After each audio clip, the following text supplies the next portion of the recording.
사도신경으로 신앙 고백 드림으로 새벽 예배 시작합니다.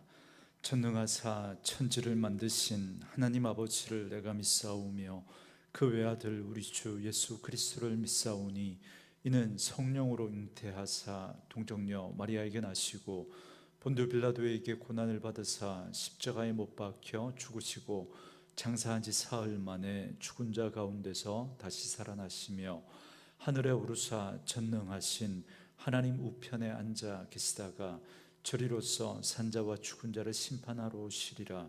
성령을 믿사오며 거룩한 공회와 성도가 서로 교통하는 것과 죄를 사하여 주시는 것과 몸이 다시 사는 것과 영원히 사는 것을 믿사옵나이다. 아멘.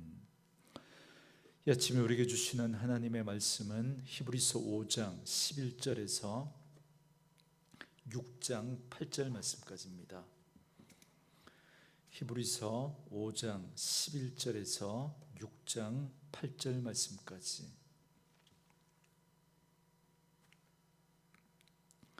말씀 찾으셨으면 한 목소리로 같이 읽습니다. 멜기세덱에 관하여는 우리가 할 말이 많으나 너희가 듣는 것이 둔함으로 설명하기 어려우니라.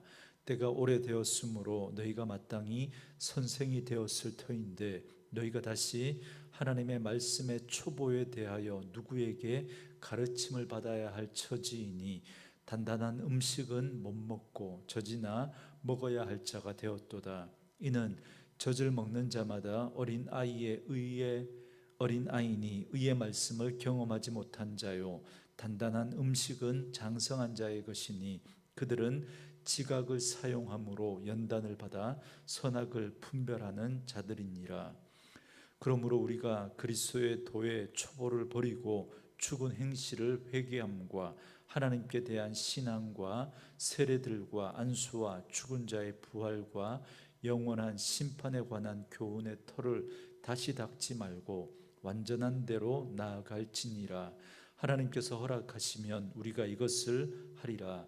한번 빛을 받고 하늘의 은사를 맛보고 성령에 참여한 바 되고 하나님의 선한 말씀과 내세의 능력을 맛보고도 타락한 자들은 다시 새롭게 하여 회개하게 할 수 없나니 이는 그들이 하나님의 아들을 다시 십자가에 못 박아 드러내놓고 욕되게 함이라. 땅이 그 위에 자주 내리는 비를 흡수하여 박하는 자들이 쓰기에 합당한 채소를 내면 하나님께 복을 받고 만일 가시와 엉겅퀴를 내면 버림을 당하고 저주함에 가까워 그 마지막은 불사름이 되리라. 아멘.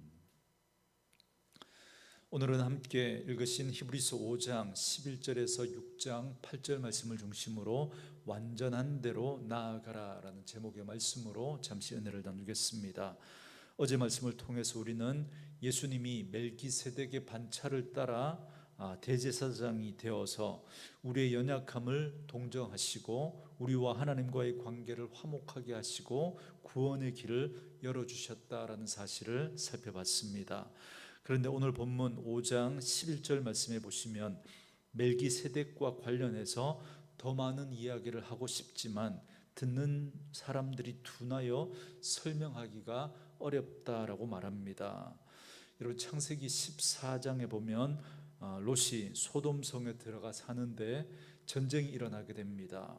소돔 왕과 고모라 왕이 그돌라오멜을 섬기다가 배신하자 그돌라오멜이 연합군을 이끌고 소돔과 고모라의 모든 재산을 빼앗아 갈 때 아브라함의 조카 롯도 붙잡아 갑니다.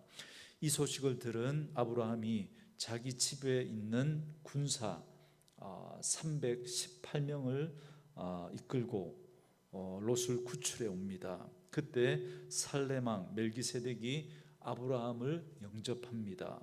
이때 멜기세덱의 등장은 구원은 오직 하나님께로부터 주어진다라는 사실을 깨닫게 하십니다. 그러니까 아브라함이 조카 롯을 구해올 수 있었던 건 자신과 318명의 군사가 이룬 승리가 아니라는 것입니다. 멜기세덱을 만난 아브라함의 고백이 자기의 힘으로 승리를 이루는 게 아니라 이건 하나님의 은혜다라는 것을 고백하게 됩니다. 그러므로 멜기세덱과 관련한 더 많은 이야기들은 택한 백성에게 나타나는 모든 것이 하나님의 은혜요, 하나님의 공로라는 사실을 알게 하시는 은혜에 대한 이야기입니다. 저는 목회자로서 여러분들에게 말씀을 전하면서 깨닫게 되는 게 뭐냐면, 예수님을 믿고 신앙생활하는 그 성도들 가운데 은혜의 이야기를 전하면 그것을 알아듣는 자와 알아듣지 못하는 자로 나누어진다라는 사실입니다. 여러분, 누구나 말로는 다 모든 것이 하나님의 은혜입니다라고 그렇게 말은 하면서도 그 은혜에 대해서 제대로 알지 못하는 분들이 많이 있습니다. 그러나 그런 은혜를 말하면서도 그 속에 자기가 중심이 되어 있는 분들이 너무너무 많은 것을 봅니다. 왜냐하면 타락한 인간의 본성은 자기가 중심에 있기 때문에 그렇습니다.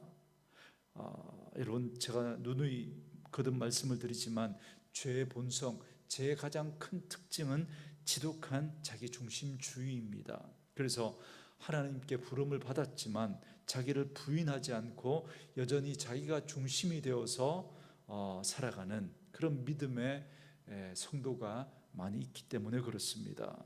때가 되면 당연히 말씀을 받아 자기를 부인하고 하나님께 나아가야 하지만 그렇지 못한 성도들이 여전히 많이 있기 때문에 그렇습니다.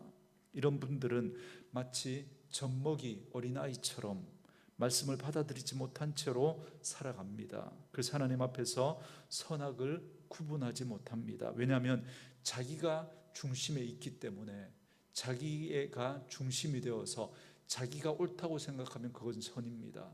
자기에게 유익이 되면 그건 선이라고 생각합니다. 그래서 선악을 분별하는 기준도 자기가 될 수밖에 없는 것입니다. 그러나 그 중심에 하나님을 두고 하나님의 말씀이 그 마음 중심에 두고 살아가는 분들은 마치 장성한 자와 같습니다. 그들의 중심은 늘 하나님과 그 말씀에 있기 때문에 내 생각하고 달라도 때로 그것이 내게 유익이 되지 않고 손해가 된다고 할지라도 듣는 대로 순종할 수 있습니다. 왜냐하면 그 중심에 하나님과 하나님의 말씀이 계시니까 하나님께서 원하시는 일과 하나님께서 원치 않는 일을 분별하면서 선한 일을 행하고자 하기 때문에 그렇습니다. 자기가 기준이 아닌 거죠. 하나님이 기준이고 말씀이 기준입니다. 그래서 선악을 분별할 줄 알고, 그래서 하나님이 기뻐하시는 그 일을 분별하며 그 선한 일을 행하고자 하는 것입니다. 이것이 오늘 본문 5절부터 5장 11절부터 14절까지의 말씀의 내용입니다.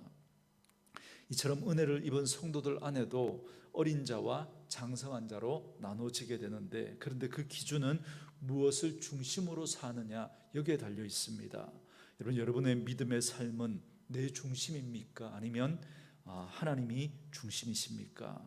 오늘 이 아침에 말씀 앞에서 자신을 깊이 돌아볼 수 있기를 원하고, 내가 중심이 되어 있다면 나를 내려놓고 그 중심에 하나님 모시고 하나님 중심으로, 말씀 중심으로 믿음 생활하는 저와 여러분 되어줄 수 있기를 주의 이름으로 축원합니다.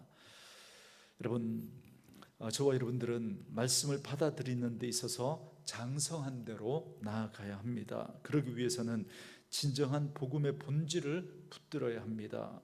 이미 들어 깨닫고 믿게 된 복음의 도리에만 머물지 말아야 합니다. 그래서 여러분 1절과 6장 1절과 2절 말씀해 보시면, 그러므로 우리가 그리스도의 도의 초보를 버리고 죽은 행실을 회개함과 하나님에 대한 신앙과 세례들과 안수와 죽은 자의 부활과 영원한 심판에 관한 교훈의 터를 다시 닦지 말고 완전한 대로 나아갈지니라 그럽니다.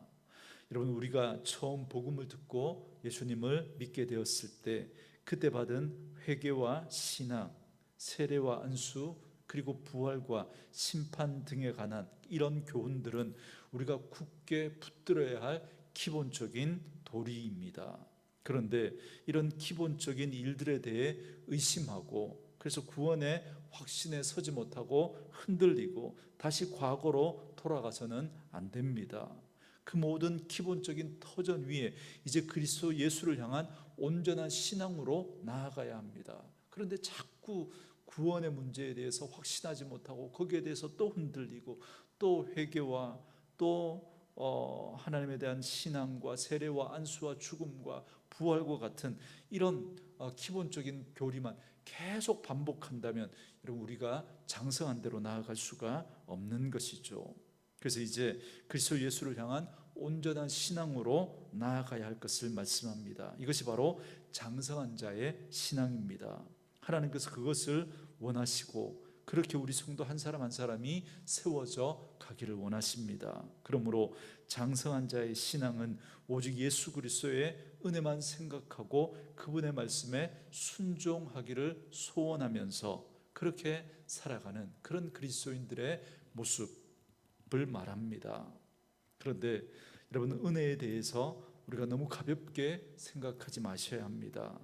예수님을 믿는 우리 그리스도인들이 알아야 할 것은 우리가 그리스도께로부터 받은 그 은혜의 엄중함을 아는 것입니다. 하나님이 우리에게 베풀어 주신 그 구원의 은혜는 주께서 그저 기분대로 주시는 구원이 아닙니다. 아무 희생 없이 그냥 줄만 해서 주시는 구원이 아닙니다. 미리 정하신 하나님의 뜻을 따라 자기 몸을 버리시고 피로 값을 치르시고 주시는 구원입니다. 우리에게는 거저 받은 것이지만 하나님 편에서는 하나님의 아들 독생자 예수님을 내어주시고 우리를 사신 구원입니다. 예수님 편에서는 예수님이 그 십자가에서 살을 찢기시고 피를 흘리시고 자신을 내어주시고 예수님이 죽으시고 우리를 살리신 구원의 은혜입니다. 그런 은혜를 우리는 받은 자들입니다. 결코 받을 수 없는 은혜를 받고 맛보고 참여한 자들이 여러분은 어떻게 다른 길을 갈 수 있겠습니까? 정말 그 은혜를 받은 자라면, 그리고 정말 그 은혜를 아는 자라면 어떻게 그 은혜를 저버리고 다른 길로 갈 수 있겠습니까? 그럴 수 없습니다. 그런데 4절, 5절, 6절 말씀해 보시면 한번 빛을 받고 하늘의 은사를 맛보고 성령에 참여한 바 되고 하나님의 선한 말씀과 내세의 능력을 맛보고도 타락한 자들은 다시 새롭게 하여 회개하게 할 수 없나니 이는 그들이 하나님의 아들을 다시 십자가에 못 박아 드러내놓고 욕되게 함이라 그럽니다. 수요예배 때 히브리서 말씀 전체를 설명하면서 말씀드렸던 내용인데요, 제가 성경을 해석하는 세 가지 원칙 가운데 세 번째 원칙 말씀해 드렸죠. 성경이 강하게 주되게 일관되게 얘기하고 있는 그 내용을 먼저 받아들이고 격가지들, 그러니까 그런 주된 메시지와 상반되는 다른 이야기를 하는 것 같은 부분들은 그 주된 내용을 근거로 해서 재해석하자는 겁니다. 성경 말씀의 주된 흐름은 하나님이 택하신 자는 절대로 버리지 않는다라는 것입니다. 그렇다면 성경이 주되게 강하게 그리고 일관되게 얘기하고 있는 것을 먼저 받아들이고, 그리고 난 다음에 오늘 이런 본문들을 그런 관점에서 다시 한번 해석해 보는 겁니다. 그렇다면 한번 빛을 받고 돌아섰다라는 이 사람이 정말 구원받은 사람일까, 아니면 교회 생활을 했던 사람일까, 다시 한번 물어보셔야죠. 여러분, 교회 생활하는 사람이라고 다 구원을 받을 수 있습니까? 아니면 못 받을 수 있는 사람도 있습니까? 못 받을 수 있는 사람도 있죠. 구원은 오직 은혜로 말미암아 믿음으로 얻는 것이기 때문에 그렇습니다. 그렇다면 정말 그런 은혜를 아는 분이라면 타락해서는 안 될 일입니다. 아니, 타락할 수 없습니다. 물론 시험에 들 수는 있겠죠. 그러나 하나님은 결코 포기하지 않으시고 그를 다시 은혜 안에 돌아오게 하실 것입니다. 그러나 정말 타락한 자가 있다면 그분은 예수님을 믿었던 자가 아니라 교회를 다녔던 분인 거죠. 은혜를 맛보고 아는 자가 아니라 교회 생활을 경험하고 거기에 익숙했던 사람들이었던 거죠. 그 사람이 정말 하나님의 택한 자이고 구원받은 사람이라면 결코 그런 일은 있어서는 안 됩니다. 아니, 일어날 수도 없는 일입니다. 어떻게 그 은혜를 받고도 우리가 그 은혜를 저버리고 살아갈 수 있겠습니까? 그럴 수는 없는 것이죠. 그런데 표면적으로는, 현상적으로만 보면 은혜를 입었던 자처럼 보이는데, 그런데 그 은혜를 외면하고 하나님의 복을 떠나는 것 같은 그런 사람들이 있단 말이죠. 그들은 열매를 보면 알 수가 있습니다. 그 열매는 가지인 예수님께서 맺으시는 열매가 아니라, 그 열매는 나무이신 예수님에게 붙어 있지 않고 그냥 자기가 열매처럼 보이는 걸 맺었던 겁니다. 시간이 지나면 알게 될 거예요. 시간이 지나면 점점 메마르게 될 것이고 점점 시들어가게 될 것입니다. 그것을 오늘 본문 8절에서는 가시와 엉겅퀴라고 말합니다. 우리가 맺을 수 있는 건 결국 이거밖에 없는 겁니다. 사람이 아무리 의롭고 선하다고 할지라도, 그래서 그럴듯한 열매를 맺는다고 할지라도 여러분, 시간이 지나면 알게 될 것입니다. 그것은 결국 가시와 엉겅퀴밖에 되지 않는다는 것입니다. 사랑하는 성도 여러분, 예수 믿는 우리 그리스도인들이 받은 구원의 은혜는 너무나 크고 너무나 놀랍고 너무나 엄중한 것임을 여러분 알아야 합니다. 그렇기 때문에 은혜를 쉽게 생각하는 자는 그 신앙도 너무 쉽고 가볍습니다. 마치 바람에 있는 갈대처럼 세상과 전혀 구별되지 않습니다. 왜냐하면 항상 그 중심이 자기에게 맞춰져 있기 때문에 그렇습니다. 그래서 주님의 말씀이 스며들 여지가 없습니다. 왜요? 자기 생각이 너무 강하니까. 이런 분들에게 있어서 믿음은 자신을 돋보이게 하고 자신이 원하는 것을 얻는 수단에 불과한 것입니다. 그래서 그에게는 그리스도께서 원하시는 열매를 찾아볼 수가 없습니다. 열매는 우리가 맺는 것이 아니라 그리스도께서 우리에게 맺으시는 것이기 때문에 그렇습니다. 결코 우리가 맺는 것이 아닙니다. 그렇기 때문에 정말 은혜를 아는 사람은 그 예수 그리스도를 놓치지 않습니다. 그 예수 그리스도를 붙들고 믿음으로 살아가는 거죠. 그래서 날마다 자기를 부인합니다.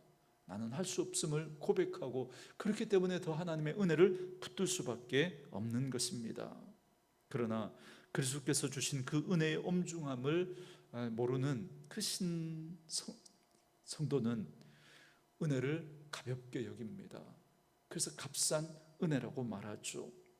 그래서 하나님께서 우리에게 베풀어 주신 그 구원의 은혜를 너무나 가볍게 여기고 자기가 중심이 되어서 그렇게 믿음의 삶을 살아가게 됩니다. 그래서 자기 열심으로 살다가, 그리고 또 자기가 지치면 또 시험에 들고 넘어지고, 그걸 계속 반복하게 되는 것이죠.